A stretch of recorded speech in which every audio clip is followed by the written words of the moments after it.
Good morning, student. Welcome to you in your political science class. And you know, in our last class, we started our chapter, third one, that was equality. And in the last class, we discussed the types of equality. That was three types, like first one, political equality, social equality, and economic equality. Besides this, we also discuss feminism, one concept which is related with the rights of the women equal to man, feminism. So in this class today, we are going to start the last part of the chapter, equality. In this class, we will discuss about the different concepts related with equality, that is Marxism, liberalism, socialism, and how can we promote equality. That can be there by two ways. Number one, establishing formal equality. Second one, equality through different treatment. Besides this, the last part of the chapter is affirmative action. So, first one is about the Marxism. देखिए, अगर हम Marxism की बात करें तो जो Marxist हैं they are having this type of belief. उनका क्या विश्वास है कि मार्क्सिज्म और लिबरलिज्म जो है that are the two different concept, that are the two different type of ideologies of over time. Marx जो है, कार्ल मार्क्स, जिसने कि कम्युनिस्ट मैनिफेस्टो, डास कैपिटल जैसी बुक्स लिखी, उन बुक्स के अंदर उसने क्या बताया कि there is differences in the society, कि जो डिफरेंसेस हैं वो एग्जिस्ट करते हैं, and the main root cause of the equality is the property, private property. Private property is the main root cause of inequality prevalent in the society, कि जो समाज में डिफरेंसेस पाए जाते हैं उनका मेन रूट जो है वो प्राइवेट प्रॉपर्टी है। क्योंकि कुछ लोगों के पास those enjoy private property. Marx ने ये कहा कि हमेशा ही समाज जो है वो, चाहे वो एनिशियंट समाज था, चाहे वो मिडिवल समाज था, सोसाइटी थी, चाहे वो मॉडर्न समाज है, हमेशा ही समाज में दो पार्ट जो है सोसाइटी के बटे हुए हैं। First, earlier time in the slavery system there were slaves and masters, and then उसके बाद जो एजेस शुरू हुई उसके में पीजेंट्स जो थे and landlords, these were the two classes. और जो मॉडर्न समाज है, according two marks, in this society there is two classes, one is exploiting the other, these are the industrialist and the worker। तो इस तरह से मार्क्स का ये विचार था कि हमेशा ही जो क्लासेस हैं उनके अंदर स्ट्रगल चलता रहता है। दो क्लासेस, एक one rich and one poor. तो मेन रूट कॉज क्या है स्ट्रगल का, that is the private property.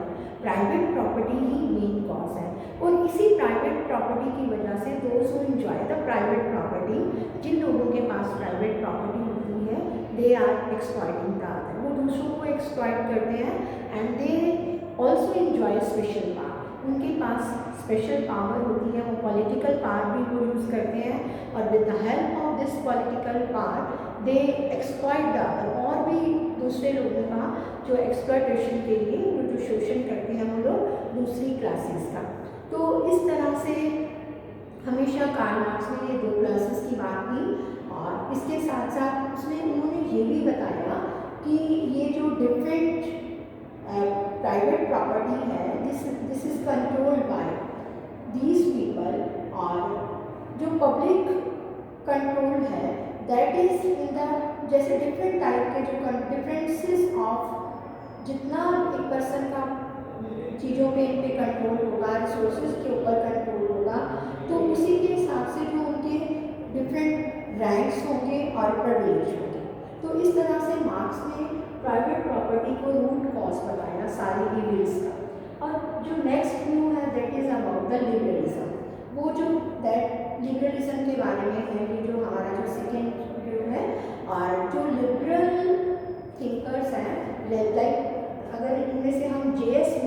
ध्यान दें तो उनके अकॉर्डिंग कि जो इनइक्वालिटी है वो हमेशा समाज में रहेगी, चाहे इधर the many steps are being made by the government to remove inequality. समाज में असमानताओं को, इनइक्वालिटी को अबॉलिश करने के लिए many steps have been started by the government. लेकिन उन्होंने कहा कि जो कंपटीशन है, competition is the main thing by which equality can be set up in the society. कि अगर कंपटीशन होगा तो कंपटीशन के द्वारा कोई भी पर्सन अपनी कैपेबिलिटी से किसी भी हाईएस्ट पोस्ट पे जो है वो पहुंच सकता है। Any person can reach to with his capability to any higher post. तो कंपटीशन जो है इन लिबरल्स के अकॉर्डिंग होना जरूरी है। For example there are few seats in any seats in educational institutions और some number of jobs are less. तो ऐसे में the persons are more, demand जो है that is more but supply is less. Means लेने वाले तो बहुत हैं लेकिन जॉब्स थोड़ी हैं। जो एजुकेशनल इंस्टीट्यूशन में जो इम्पॉर्टेंट प्रोफेशनल कोर्सेज हैं उनमें सीट्स कम है। तो ऐसे में कोई भी पर्सन अपनी कैपेबिलिटी से किसी भी हाईएस्ट पोस्ट पे पहुंच सकता है। तो इसमें कंपटीशन का होना जो है वो बहुत ज़रूरी है अकॉर्डिंग टू लिबरल्स। तो उसके बाद अगर हम सोशलिस्ट की बात करें, जो सोशलिस्ट है that is another ideology which is related with this concept equality. Socialists also believe in the planning system and as well as the government regulation, planning and control over certain areas. And so like अगर हम कहें कि control of the government on education, health care, तो लेकिन जैसे कि अगर हम राम मनोहर लोहिया एक सोशलिस्ट की बात करें तो उन्होंने सोशलिज्म के बारे में अपनी एक व्यू दिया सप्त क्रांति, 7 टाइप ऑफ इनइक्वालिटी जो है उनके अकॉर्डिंग एग्जिस्ट करती हैं एक समाज में। These 7 type of inequalities can be inequality among men and women, then equality based on color, then equality based on caste, and then equalities, economic inequality, not only based on caste or color but based on their economic inequalities। और then colonial rule, जैसे कि colonial rulers थे India में, when they set up their rule in India they were doing discrimination with the Indian। किस तरह से वो inequality exist करती थी ड्यूरिंग colonial period में। एंड नॉट ओनली दिस, इसके साथ साथ रेवोल्यूशन ऑफ नॉन वायलेंस की भी उन्होंने बात की। और इसके साथ उन्होंने एक और कि किस तरह से जो सिविल लिबर्टीज़ हैं इंसान की, उनके ऊपर उनको कॉलोनियल रूलर ने उनको ख़त्म करने की कोशिश की। तो इस तरह से राम मनोहर लोहिया जो है एक सोशलिस्ट, उन्होंने सप्त क्रांति की और 7 टाइप की जो एक्सप्लॉयटेशन है, 7 टाइप का जो इनइक्वालिटीज़ है उसकी बात की। लेकिन अनलाइक सोशलिस्ट के अनलाइक दो जो लिबरल्स थे, they did not believe that political, social and economic inequality जो are necessarily linked। उन्होंने ये कहा कि ये लिंक नहीं होती हैं, कि अगर हम कहें कि liberals were having this view कि these political, social and economic inequalities जो हैं they are not linked।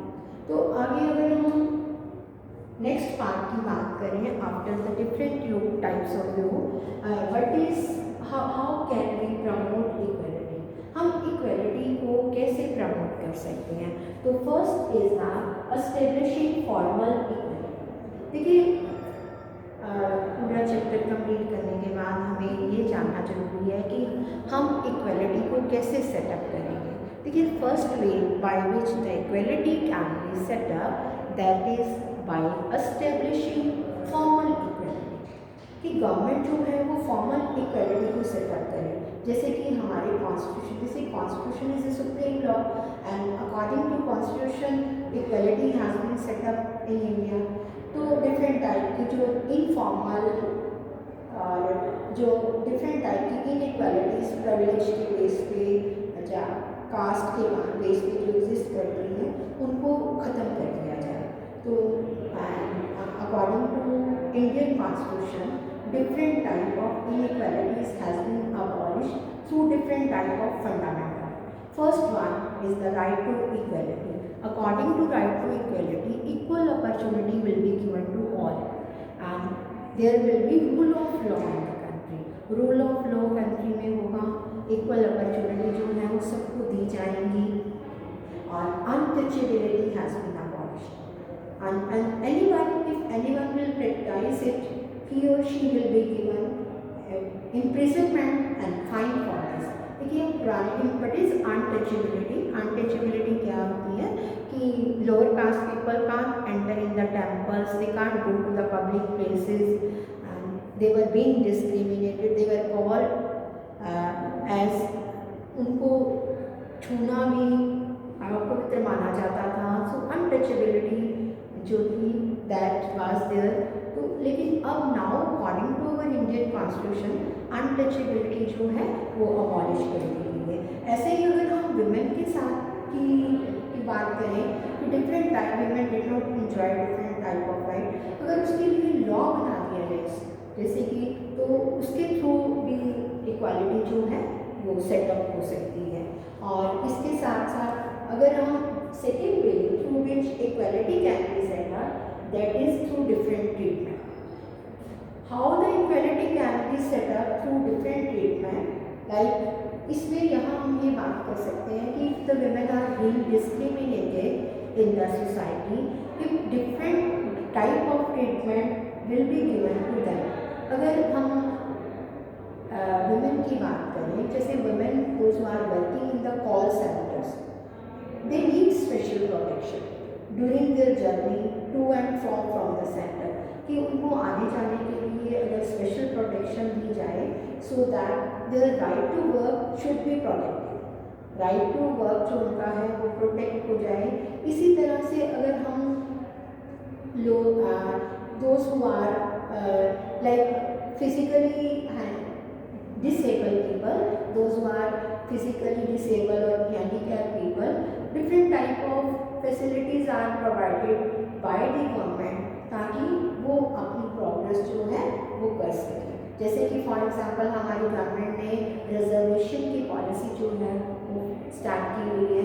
Different type of seat जो हैं उनके लिए रिजर्व की गई हैं लोअर कास्ट लोगों के लिए, और इसके साथ साथ दलित, ओबीसी, अदर बैकवर्ड क्लासेस के लिए।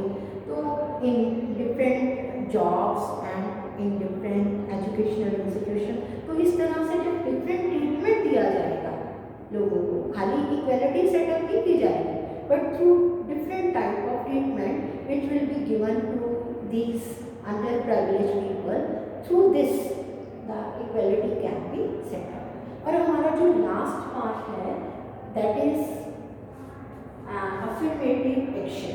तो व्हाट इज दिस, ये क्या है? इस पार्ट में क्या दिया गया है? अफर्मेटिव एक्शन जो है that is based on the idea that it is not sufficient to establish formal equality by law. इसका मतलब है कि खाली लॉ बनाने से काफ़ी नहीं है, इसके साथ साथ लॉ के साथ साथ कुछ ऐसा प्रोविजन किया जाए, जैसे अभी हमने बात की है कि लॉज के साथ साथ most policies of affirmative action are those कि उनको डिफरेंट टाइप की फैसिलिटीज़ दी जाए। ठीक है, कि डिफरेंट टाइप की फैसिलिटीज़, जैसे कि अभी अभी हमने डिफरेंट दो ये बात की कि इक्वालिटी जो है खाली फॉर्मल इक्वालिटी ना हो, इसके साथ डिफरेंट ट्रीटमेंट जो है वो भी दिया जाए।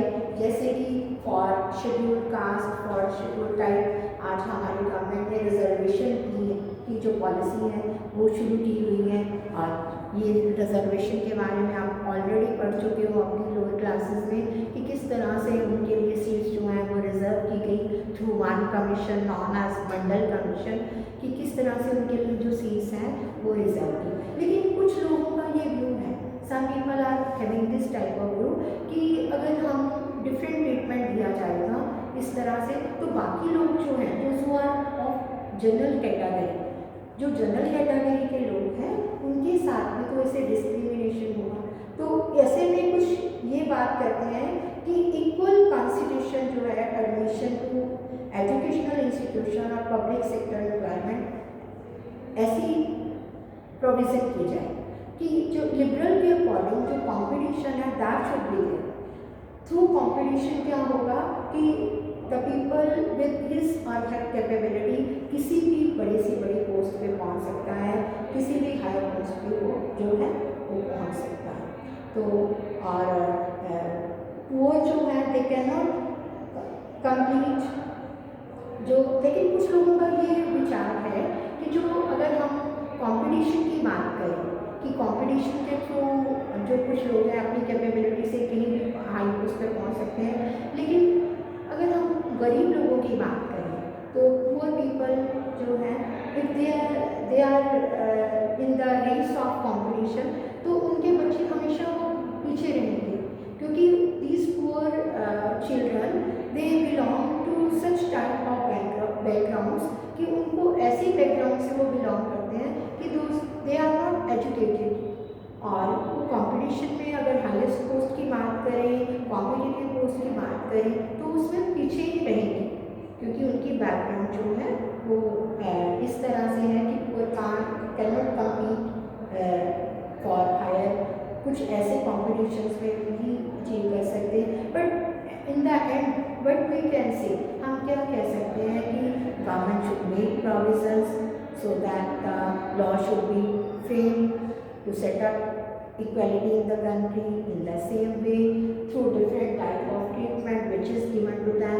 This inequality can not be there in the society, equality can be set up.